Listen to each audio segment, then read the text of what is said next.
Raster bullies the adventurers one by one, using his A-grade magic against the poor F-grade adventurers during their tests. As Raster is testing them, an adventurer named Adolf analyzes the 4 cores of power in each individual as they fight Raster. He observes Raster's exceptional mana power, understanding why he's an A-ranker. Adolf notices old man Rick standing in the dark, waiting for his turn. When Adolf tries to analyze Rick's power, it's so immense that it hurts his eyes. Meanwhile, Rionette and Elisa greet each other while their melons jiggle up and down. The animators do know their virgin viewers love some jiggle physics. Aliceret then calls Rionette to watch Rick's match together. Rionette invites Elisa to join them and watch together. Mizet the horny elf invites Rionette to sit with him, but Rionette refuses, knowing that Mizet gets all touchy and horny when a woman sits with him. Elisa spots an orc, but Rien introduces them all as Rick's senior trainers and then introduces Miss Elisa, Master Rick's former co-worker. Mizet gets a glance of Elisa's huge melons in their cleavage, making him eagerly ask her to sit with him. However, Rionette saves Elisa from that horny elf and makes sure she sits away from him. Elisa is concerned because Raster is facing off against Rick. However, Rick's seniors assure her that Raster won't be a problem for him. Rick then steps up to the stage determined to avenge Lynx, who was bullied by Raster into cheating on the exam. Rick asks Raster about his purpose for becoming an adventurer, but Raster, full of ego, replies that as a noble and elite, he doesn't even know why he's an adventurer and will likely leave it soon. Raster's siblings cheer for him from a distance, encouraging him to defeat the old man. Raster is a bit surprised that Rick easily got rid of his elite guards but dismisses them as not powerful. As Raster prepares to attack, Rick recalls Rionette's advice to observe his opponent for the first minute and do nothing. Raster initiates his attack with a third nature magic spell, Flame Eliminate. Elisa gets worried,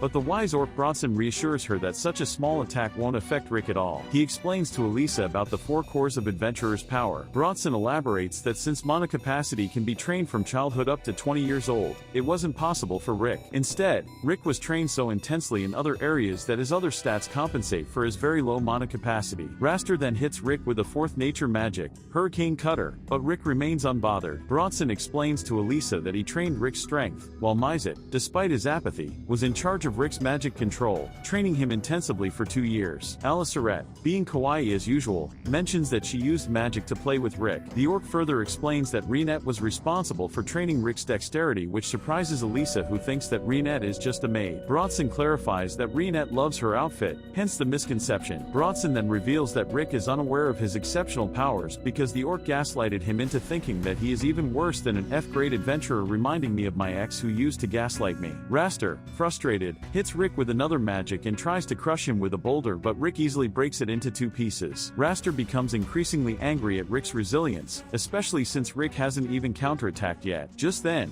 Rick realizes that Raster possesses an immense amount of mana but lacks refinement and training in other areas. When Raster attacks with third nature magic, Flame Eliminate, Rick confidently states that he doesn't need to block such a weak and unrefined attack. Mizet explains to Elisa that Rick actually countered the attack using only 1/100th of what Raster used, thanks to his intense magic control, which allows him to effectively handle even the strongest spells despite his low mana capacity. Raster gets frustrated and charges at Rick with incredible speed to attack him physically. However, Rick's super fast reflexes enable him to counter by punching Raster, who uses his magically enhanced steel body to defend himself. Raster refuses to acknowledge Rick's exceptional abilities and dismisses it as luck and nothing more. Raster then questions Rick about how he became so strong in just 2 years. Rick recalls his near-death experiences, such as being trapped in a dragon's nest and swimming in a paralyzing monster fluid until he drowned. Elisa is shocked, remarking that Rick should have died from such feats. Bronson replies, explaining that he can revive someone using his healing powers shortly after they die. Rick recalls his intense training, including Mizet pushing him off ledges, Aliceret hurling boulders at him, and being hit on the head with a log during his sessions with Rionette. Raster hears this and laughs, questioning how Rick could possibly find motivation for such rigorous training. Rick explains that his ultimate motivation is to defeat the world's strongest monster, Khazir Alsapiet. Raster and his younger brother laugh, dismissing the legend of Yamato the hero as a mere fairy tale. Raster, being pissed off, unleashes his ultimate magic in an attempt to defeat Rick once and for all. He summons a colossal titan using his 8th nature magic, while his sibling supports him from a distance. Elisa is amazed as she is witnessing 8th nature magic for the first time. Raster mocks Rick when he counters with a basic basic magic spell, Air Shot. Rick calmly responds that he practiced this spell 100 million times during his 2 years of training, whereas Raster has only practiced his magic a few times. Elisa is confused as to how this is even possible. The wise orc explains that it's achievable through a time-altering spell. Raster becomes enraged and unleashes Yggdrasil God Impact Punch on Rick, but Rick counters with his basic yet powerful Air Shot magic, swiftly defeating Raster as expected. In the waiting room,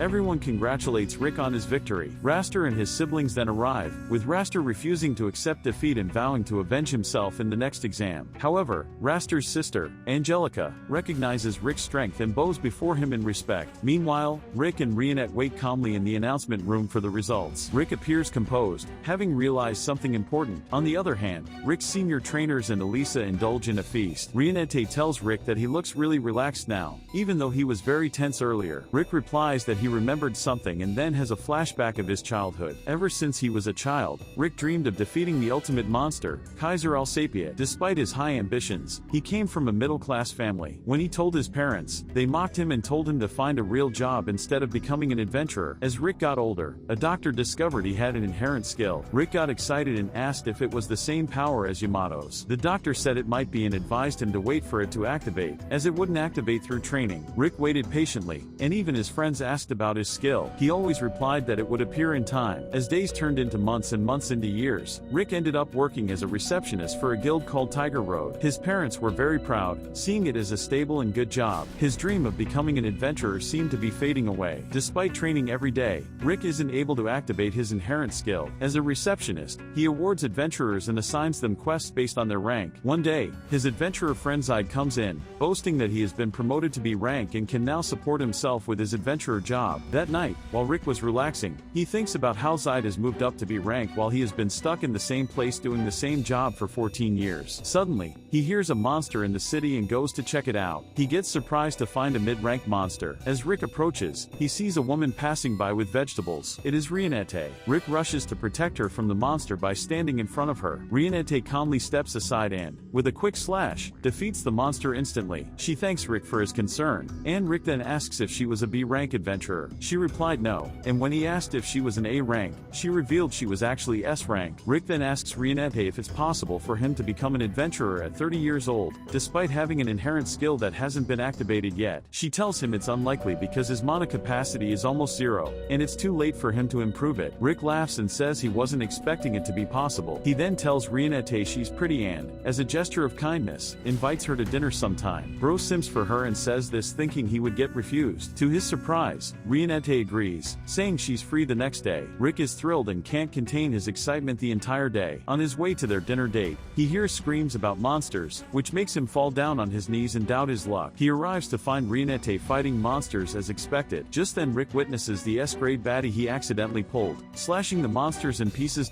Suddenly, Rionette collapses, overwhelmed by a dark aura that triggers her PTSD from childhood. As she struggles, Zide and other adventurers arrive to handle the monsters, advising Rick to take his date Rionette somewhere safe. Rick approaches Rionette, asking if she's okay. She explains that her body is reacting to trauma, likely because she senses a dragon nearby. The adventurers are terrified as they spot the massive dragon and wonder why it has come to a human city. They're especially fearful because even A-grade adventurers are usually ordered to flee when encountering a dragon. In their panic, one of the adventurers attacks the dragon with lightning, which only enrages the creature. The dragon roars, knocking all the adventurers to the ground. As everyone tries to escape, the dragon creates a barrier around them, trapping them inside. Everyone realizes that they are cooked since the barrier won't budge at all upon them hitting it. Realizing they are trapped, the adventurers continue attacking the dragon, but their efforts are ineffective. The dragon remains unfazed and unharmed. It then breathes fire, but Zide protects the other adventurers with his iron body spell. Rionette, still on the ground and weak, expresses her desire to fight the dragon despite her condition. Rick, badly injured and determined not to let his friends and fellow adventurers down, steps forward. His blood seems to boil with resolve. The dragon steps on him, and just as everyone fears he's dead, his inherent skill Reckless Awakening activates for the first time. Rick lifts the dragon effortlessly, his mana surging beyond limits. Rionette senses his overwhelming mana from afar. Rick taunts the dragon, calling it a super oversized stupid lizard, and proceeds to call it his training dummy. The dragon tries to attack him with fire and beams, but Rick counters with a powerful laser that kills the dragon and destroys its head. Rick then collapses because of lack of energy. After a week in a coma, Rick wakes up to find Rionette by his side. She informs him that he's been unconscious unconscious because his body couldn't handle the surge of mana. Rick is overjoyed to learn that Rinete stayed by him throughout. She tells him that he can now become an adventurer and invites him to join her party, the Irishalem Fist, as they share the ultimate goal of defeating Kaiser Alsapiet. Rick, thrilled, happily accepts the offer and joins the party.